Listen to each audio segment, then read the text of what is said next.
put dari mereka. Tapi kebanyakan kita hanya menganggap nikmat itu adalah harta.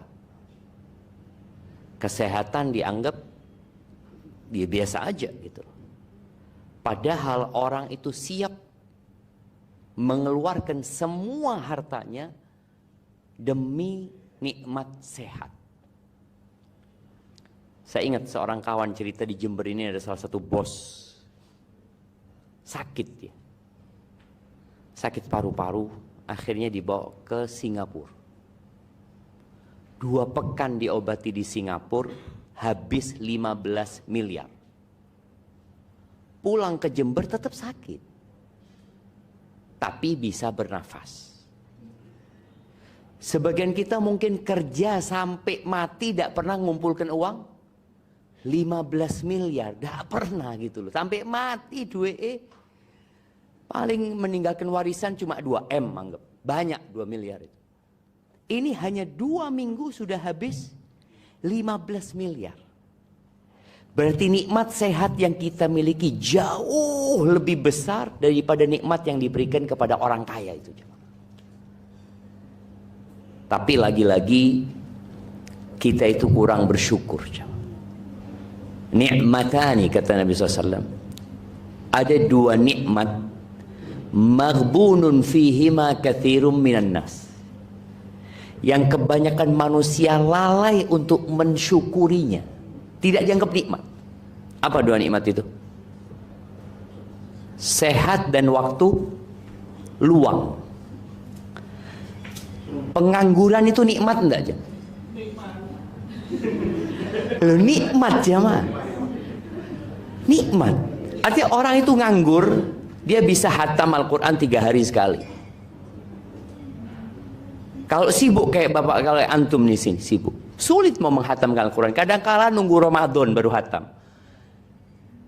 Ditanya sama istrinya yang sudah punya istrinya, nah lihat masih muda-muda semua ini, belum punya istri.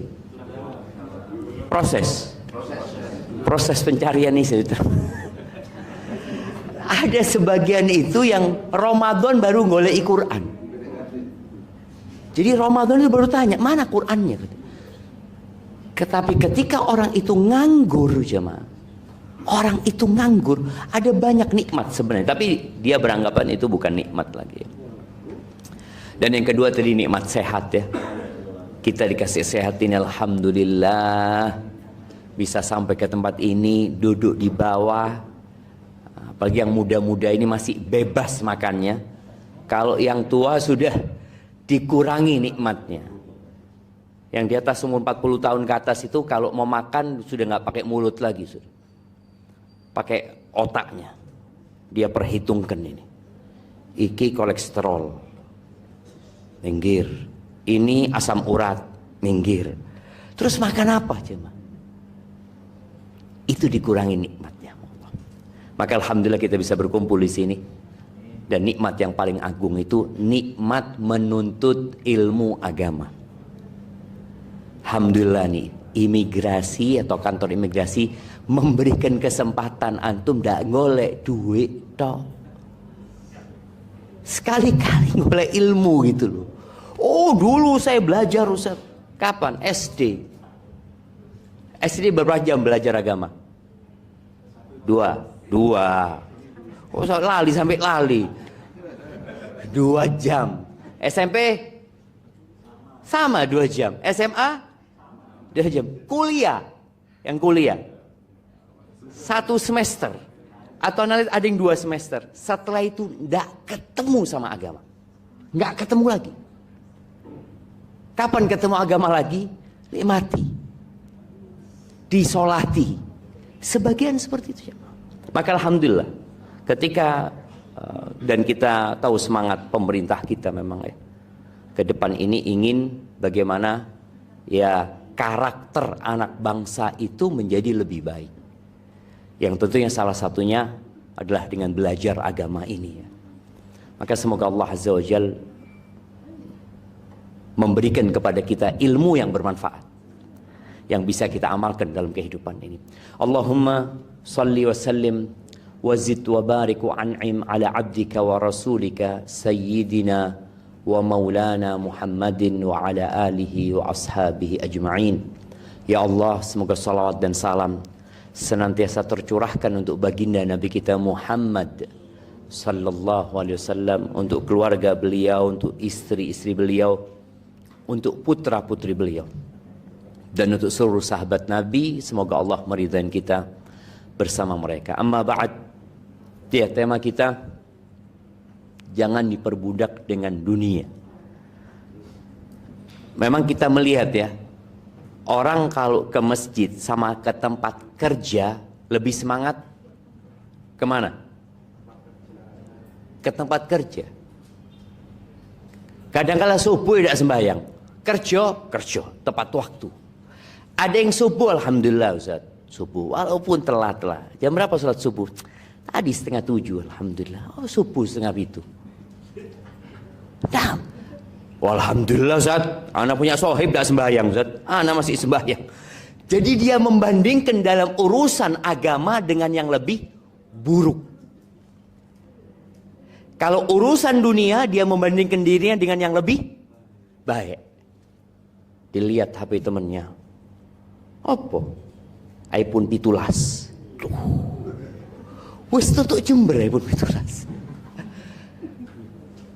Ketika dia parkir motor, dia akan lihat apa? Motor-motor yang lebih bagus. Motor yang lebih jelek nggak dipandang sama dia.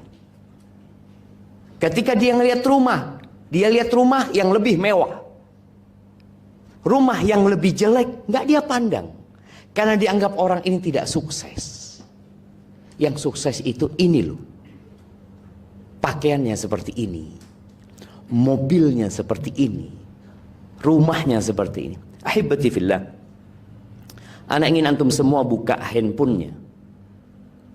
Buka handphonenya sama. Yang punya handphone, yang nggak punya nggak usah buka. Buka aplikasi Qur'annya. Yang sudah download. Yang belum download, download dulu jamaah. Masuk Qur'an tidak on, apa? HP-nya nggak ada aplikasi Qur'an. Qur'an terjemahan. Nah, buka surat Fatir, surat nomor 35. Surat Fatir. Supaya paling tidak antum keluar dari sini ada yang dibawa gitu loh. Kemarin anak ikut pelatihan sertifikasi dosennya. Salah satu yang dibahas itu, orang lain itu sudah membaca dan menulis, Ustaz.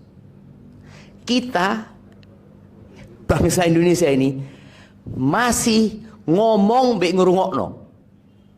Wes itu, lek kongkon ngomong, Allahu Akbar.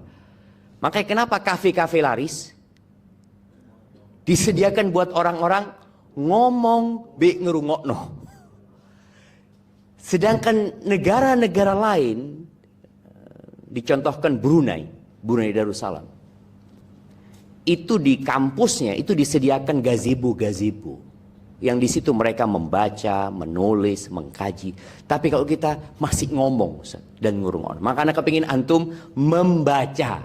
Paling nggak ada yang dibaca hari ini. Ya, surat Fatir ayat 5 dan 6. Siapa yang mau baca? Nah, fadhal. Ya, berikan mic-nya Mas Ismi. Ini beliau.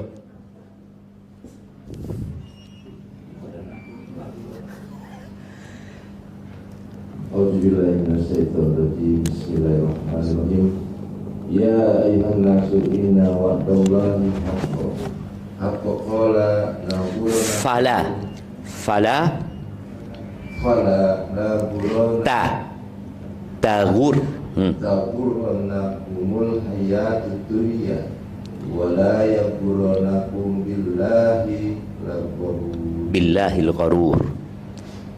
Artinya, wahai manusia, sesungguhnya janji Allah itu benar.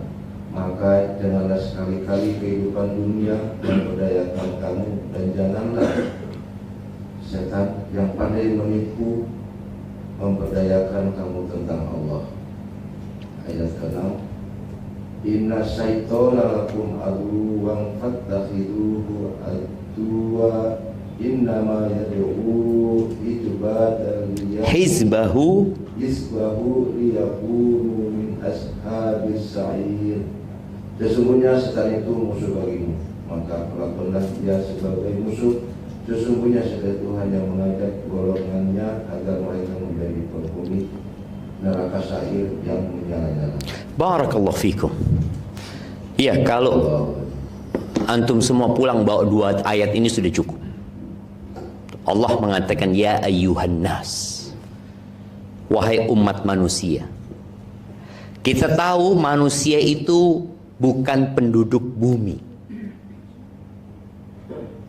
Kita itu bukan penduduk bumi. Maka jangan tertipu dengan bumi ini. Ketika Allah menciptakan Nabi Adam, di mana diletakkan? Di surga. Dan Allah mempersilahkan Nabi Adam untuk menikmati semua yang di surga. Yang dilarang cuma satu saja yang dilarang. Tapi ternyata memang yang menghalangi manusia dalam perjalanan menuju kepada Allah itu ada 4 hal. Yang pertama yang kita baca tadi ayatnya, dunia. Yang kedua adalah setan. Yang ketiga adalah nafsu. Nafsu itu jiwa. Yang keempat adalah hawa.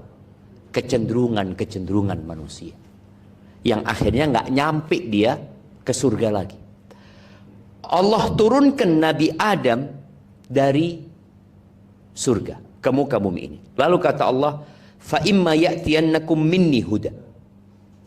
Apabila datang kepada kalian petunjuk dari aku, petunjuk untuk pulang. Jadi kita udah dikasih peta sama Allah. Ini peta kalau diikutin, ya seperti kita sekarang ada aplikasi Google Map. Walaupun kadang-kadang menyesatkan. Ya. Tapi Allah turunkan petunjuk Al-Quranul Azim ini. Fa imma ya'tiyannakum minni huda faman ittaba'a hudaya fala yadhillu wa la yashqa. Barang siapa yang mengikuti petunjukku, maka dia akan selamat dari 2 perkara. Kesesatan dan kesengsaraan. Allah turunkan Al-Quran. Maka Allah kasih tahu kita, fala taghurrannakumul hayatud dunya. Jangan tertipu sama dunia. Dunia ini hanya permainan, jemaah. Kita lihat presiden kita gonta-ganti. Ganti lagi. Kita lihat rumah-rumah yang di sekitar kita. Apakah orang itu akan hidup di sana selama 100 tahun? Tidak ada. Tahu-tahu ganti lagi. Seperti anak-anak kalau main di pantai. Kadangkala anak-anak itu bikin rumah-rumahan, bikin benteng ya, bikin macam-macam, dialiri air laut, ya, seneng dia. Setelah itu bapaknya ngomong, nak, boleh nak, pulang. Dibawa itu jemaah. Ditinggal. Wah, dunia ini akan ditinggal. Berapa kali imigrasi Jember gonta-ganti kepala. Oh, di sebelah sana apa itu? Foto-fotonya siapa itu? Berapa orang yang sudah mati atau masih hidup? Hidup semua? Hah? Sebagian sudah meninggal. Yang lainnya? Nunggu meninggal. Kita kan ngomong hidup, sebenarnya nunggu meninggal. Itu yang Allah katakan, jangan tertipu sama dunia. Bohong dunia ini. Orang yang sukses hanya main-main belaka. Kalau kita lihat ya, orang yang main bola kemudian menang, pulang seneng, habis gitu, ya selesai kata dia. Dapat piala, dapat trofi, dibawa pulang ke rumahnya, dilihatin trofi itu. Kayak apa trofi? Tidak ada kata dia. Cuma untuk dilihat. Pernah lihat trofi pemenang bola dijual di Pasar Tanjung? Pernah melihat? Itu kehidupan dunia, jemaah. Dunia ini terkutuk. Kata Nabi SAW, ad-dunya mal'unatun mal'unun ma fiha. Dunia ini semuanya terkutuk dan yang ada di dalamnya terkutuk. Semua yang kita sentuh, semua yang kita lihat, akan sirna. Itu pertanda tempat ini terkutuk. Antum pernah melihat ya, kadangkala ada mungkin film atau apa, orang berada di satu tempat dipegang hancur, hadid dunia. Maka Allah katakan idza zulzilatil ardu zilzala, nggak akan hancur semuanya. Semua yang ada di dalam dunia terkutuk. Ada dua yang tidak terkutuk. Perbuatan dan orang yang tidak terkutuk. Kalau perbuatan yang tidak terkutuk adalah zikrullah wa mawala, mengingat Allah. Kayak sekarang nih kita duduk bareng-bareng ingat Allah ya. Baca Quran tadi, wa mawala, ketaatan kepada Allah, sholat, sodaqoh ya.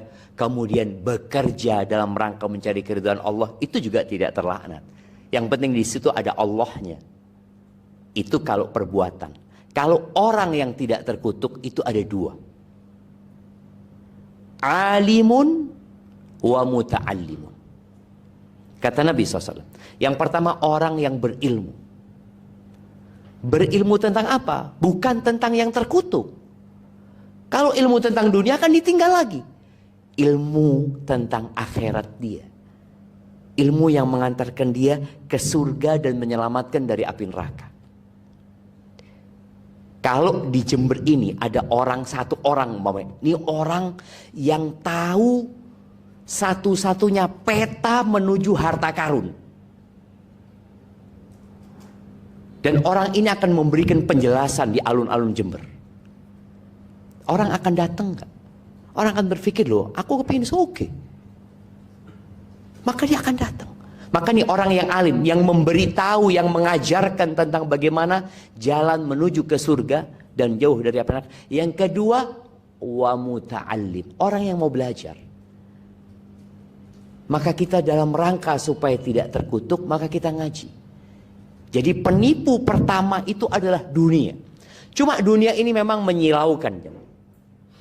Nabi SAW mengatakan, inna dunya hulwatun khadirah. Dunia ini hulwah, manis dan hijau. Secara fitrah manusia, dia menyukai hal-hal yang manis. Dan suka memandang hal-hal yang hijau. Dan itu dunia. Makanya kalau kita lihat, kenapa koruptor itu tidak ada yang miskin? Antum coba lihat. Kalau orang miskin korupsi, mungkin rakyat mengatakan, ya kesian lah, memang dia tidak punya rumah, gitu loh. Tidak punya rumah, bojo tidak punya, gitu loh. Motor tidak punya, pantas dia korupsi. Tapi rata-rata koruptor itu sudah kaya. Rumahnya sudah mewah. Makanya kalau kita lihat KPK bagaimana bergerak, dilihat rumahnya ditemukan di sini, disita barangnya sih loh. Iki wong wis sogeng. Ini orang sudah kaya. Kalau kekayaannya itu, umpamanya dia tidak bekerja dan duduk di rumahnya sampai mati tidak habis. Sampai mati tidak habis. Tapi karena tadi dunia ini hijau, dunia ini manis, sehingga orang terus seperti minum air laut. Nggak pernah puas. Wa innallaha mustakhlifukum fiha. Allah menjadikan kalian khalifah di dalamnya. Khalifah itu artinya generasi yang akan tergantikan. Kita lihat bapak-bapak kepala kita di sana, semua tergantikan. Dan posisi antum sekarang akan digantikan orang lain. Oh iya, tapi anak akan naik ke atas. Taib, ketika antum naik ke atas, pada suatu hari antum akan mentok. Kemana akhirnya? Kuburan. Mentok. Akan diganti orang lain. Tolong itu harus kita pahami bersama. Posisi anak-anak akan diganti orang lain. Rumah anak akan ditempatin orang lain. Kalau anak mati lebih dahulu daripada istri anak mungkin akan dinikahin orang lain. Betul bapak-bapak? Enggak, Ustaz, tak kau mati bojoku. Dah iso mati. Mati di sini enggak ada istri yang lihat suaminya mati. Terus dia, "Bang, aku temelok." Enggak ada. Aku akan melanjutkan kehidupan ini. Maka tadi Allah menjadikan kita itu khalifah. Akan digantikan. Posisi kita pasti mati diganti orang lain. Fayandur kaifa ta'malun. Maka Allah akan melihat kalian beramal seperti apa. Pada saat kalian punya kesempatan di posisi itu, amalan kalian seperti apa? Wattaqud dunya wattaqun nisa. Hati-hati dengan dunia dan hati-hati dengan wanita. Oh, kenapa kau dikasih sitar ini? Iya. Kenapa toiletnya perempuan sama laki-laki dibedakan? Oh, ini bias gender, Ustaz. Kita harus kesetaraan. Toilet bareng-bareng. Bagaimana bapak-bapak? Mau bareng-bareng? Kalau bapak-bapak siap, bapak-bapak siap. Lu tadi. Wattaqud dunya wattaqun nisa. Hati-hati sama dunia, hati-hati sama perempuan. Fa inna awwala fitnati bani Israel kanat fin nisa. Yahudi itu rusak gara-gara perempuan. Itu kata Nabi SAW. Awal fitnah yang merusak itu mereka. Maka kita disuruh berhati-hati. Ahibati fillah. Terus sikap yang tepat seperti apa menghadapi dunia ini? Kalau tema kita jangan diperbudak sama dunia. Iya, seharusnya dunia itu di tangan kita. Bukan di atas kita. Capek orang itu kalau gendong dunia, kesel. Tapi letakkan di tangan dunia itu, jangan di hati. Karena kalau kita letakkan dunia di hati, maka dada kita akan sesak mikiri dunia. Kenapa kalau kita perhatikan doa sebelum tidur dan doa setelah tidur, bangun tidur ya. Doa sebelum tidur dan doa bangun tidur itu mengingatkan kita tentang kehidupan dunia ini. Bismikallahumma ahya wa amut atau amutu wa ahya. Dengan namamu aku mati ya Allah. Iya, aku mati ya. Besok ada rapat, belum tentu aku hidup loh. Besok ada transaksi loh, belum tentu aku hidup. Bangun aja belum tentu. Besok wallahu a'lam. Hari ini aku hidup dan hari ini aku mati. Kalau Allah tentukan hal itu. Ketika bangun tidur, apa yang dibaca? Nah, iya Mas ini, baca apa tadi bangun tidur? Kasih mic-nya. Alhamdulillahirabbil alamin. Sebelahnya baca apa? Alhamdulillahirabbil alamin. Oh, sebelahnya lagi. Belakangnya, kok bodoh kabeh ini? Sepakat memang.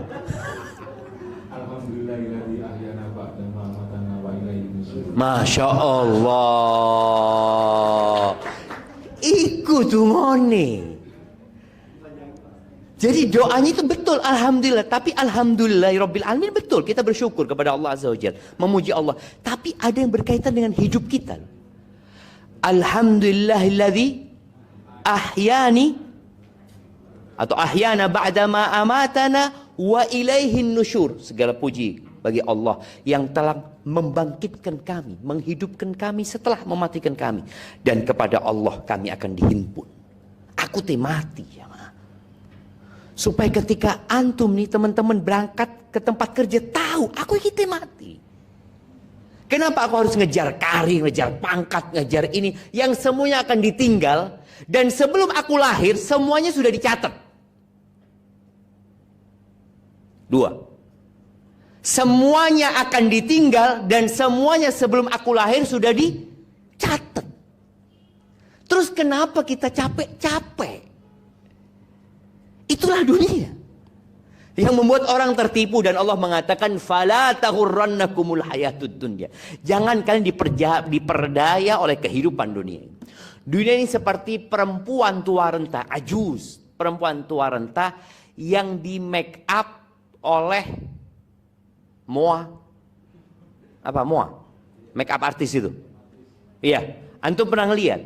Ada sebagian yang sama istrinya lupa. Dia lihat, bojone sapa itu? Lali Mas. Karena dia di make up sama Moa.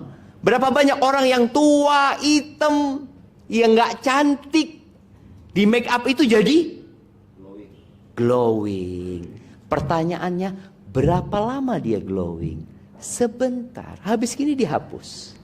Ketika dihapus, oh kayak gini, na'udzubillah. Ini lain itu ternyata. Itulah dunia. Kita akan mengatakan na'udzubillah minad dunya al-fatinah. Ternyata aku tertipu dengan kehidupan dunia. Tapi sudah selesai. Itu akan terjadi kapan? Tatkala kita mati. Baru akan sadar. Maka kalau bicara bagaimana menyikapi dunia yang menipu ini, Nabi alaihi salatu wassalam pernah menepuk pundaknya Abdullah bin Umar. Tepuk. Lalu beliau mengatakan, kun fid dunya ka'annaka gharibun au abiru sabil. Jadilah engkau di dunia ini seperti orang asing. Orang asing, antum ini di sini ngurusin orang asing. Berapa lama izin tinggalnya? Apa ada istilah yang 5 tahun, kitas, terus kitab, terus mati? Oh enggak sih, belum ada proses untuk mati sih. Iya. Kita lihat orang asing itu adalah orang yang dia nggak akan tinggal menetap di tempat indah. Saya cuma sebentar. Apalagi kalau turis yang hanya visanya 4 bulan umpamanya. Dia tahu saya cuma 4 bulan, nggak kepingin punya rumah apa. Antum kan banyak duitnya. Buat apa saya punya rumah di Jember? Saya ini turis. Nih izin tinggal saya cuma 4 bulan. Nggak kepingin beli mobil. Loh, buat apa beli mobil? Saya sewa aja. Rumah ngontrak, kata dia. Motor ngontrak aja, sewa, kata dia. Itu yang 4 bulan. Yang 1 bulan apalagi? Apalagi cuma 7 hari. Jemaah haji Indonesia yang berangkat haji, berapa lama di sana? 40 hari ya. Kalau antum nyambangi jemaah haji, tanyai, Pak, nggak beli rumah di Mekah sana? Kira-kira antum nggak disawat di kelas? Ya apa? Aku di petang puluh dino tuh koma. Ya enggak lah di hotel di sana, kata dia. Loh iya, di Madinah 8 hari. Nggak tuh koma di Madinah. Astagfirullahaladzim, mikir lu. Cuma ulung dino. Kita di dunia itu tidak sampai sehari jemaah. Oh iso. Makanya Allah katakan nanti ketika hari kiamat, ka'annahum yauma yarawnaha lam yalbathu illa 'ashiyatan aw duhaha. Nanti ketika kiamat terjadi, orang akan tahu ternyata hidupan dunia itu cuma ya sore atau pagi. Nggak sampai sehari. Dan memang 1 hari di akhirat itu seperti 1000 tahun. Kata Allah Azza wa Jalla. Kalau antum baca Al-Quran, Allah mengatakan, wa inna yauman inda rabbika ka'alfi sanatin mimma ta'udun. 1 hari di sisi Tuhanmu seperti 1000 tahun perhitungan manusia. Siapa yang hidup 1000 tahun? Makanya Nabi SAW ketika beliau tidur di atas tikar ya, kemudian tikarnya itu membekas di lambung Nabi SAW. Ada garis-garisnya. Ini bedanya kasur kita sama kasur Nabi SAW. Kalau kasur kita bangun membekas kita. Jadi ada bekasnya manusia di atas.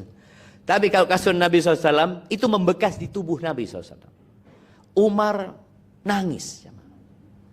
Ngelihat orang yang paling dicintai Allah, orang terbaik yang pernah menginjakkan kakinya di muka bumi ini, hidup susah gitu. Lalu Umar mengatakan, ya Rasulullah,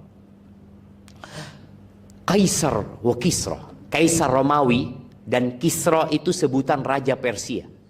Mereka hidup bergelimangan harta, dalam kemewahan, dalam kenyamanan. Wa anta ya Rasulullah, dan engkau seperti ini, engkau utusan Allah. Apa kata Nabi SAW? Ya Umar, mali walid dunya, apa urusanku sama dunia ini? Innama mathali wa mathalud dunya karakibin istadhalla tahta syajaratin thumma raha wa tarakaha. Permisalan aku dengan dunia ini adalah seperti seorang pengendara, seorang musafir yang naik ontanya atau naik kudanya. Dia berhenti di rest area, di bawah pohon istirahat, singgah sebentar.